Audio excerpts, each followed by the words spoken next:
Just to remind you folks, the whole Huw Edwards thing hasn't gone away.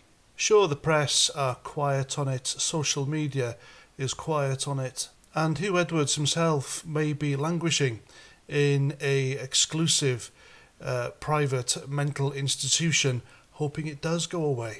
But it's not, because the MPs in charge of this inquiry into the BBC and how they handled the whole situation, how they mishandled the whole situation, and they've asked the Sun newspaper, again I use the term newspaper loosely when it comes to the Sun, for more information on their coverage on the Huw Edwards story.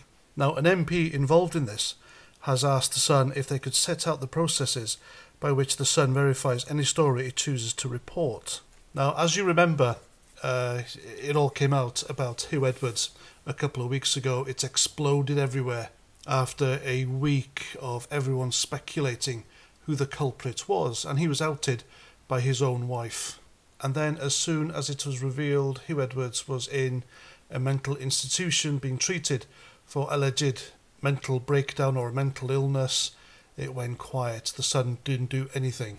It didn't continue with the story. In fact, the Sun even went so far as to say it won't be doing anything else about the matter. Instead, it handed everything it had to the BBC so they could sort it out themselves. However, I think this was a clever ploy by the Sun, because Huw Edwards, of course, is in a mental institution, and mental health is a big deal here in this country. So, if Huw Edwards did do anything to himself, then it would be Sun that would be seen as responsible. And then you have lawsuits from the family and payouts galore, etc. It could see the end of the Sun. But I think the Sun here did the smart thing by backing off, because the BBC handled this story so badly that Parliament's got involved. There's an inquiry, it's still ongoing, and MPs have now asked the Sun directly for information, everything they have on Huw Edwards and the BBC.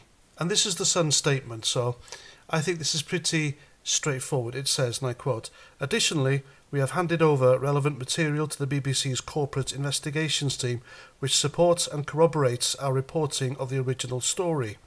This material includes a significant number of texts, social media messages and pictures. We are in ongoing contact with them. This story was the subject of significant scrutiny pre-publication. The Sun has documentary evidence and had conducted interviews with many of the primary witnesses," end quote. So what I think the Sun is doing here, it knew that the MPs would be asking questions and want evidence, and it's going to leave it to the MPs to severely scrutinise the BBC's handling of the Huw Edwards sex scandal. So if anything does happen to Huw Edwards and it takes the coward's way out, then, you know, the Sun washes its hands. How clever. And still to this day, the Sun have said, "We stand by our reporting, which is subject to law and regulatory oversight." And it's this mental health issue that stopped them going forward.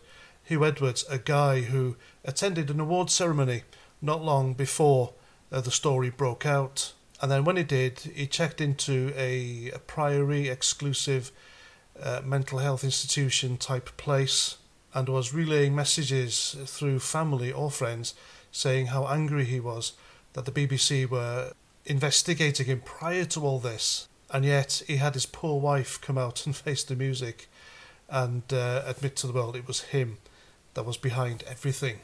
I mean, what a coward of a man. Now, it's clear the evidence is all there. The Sun hasn't backed down completely.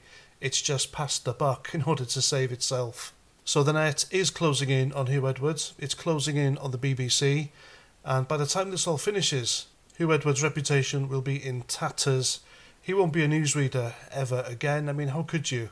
How could you be on camera and face the public after all this? And it's yet another nail in the coffin of the BBC. Just another reason not to pay your TV licence fee, in my opinion. And there we go. That's my video. That's what I think. Please let me know what you think in the comments.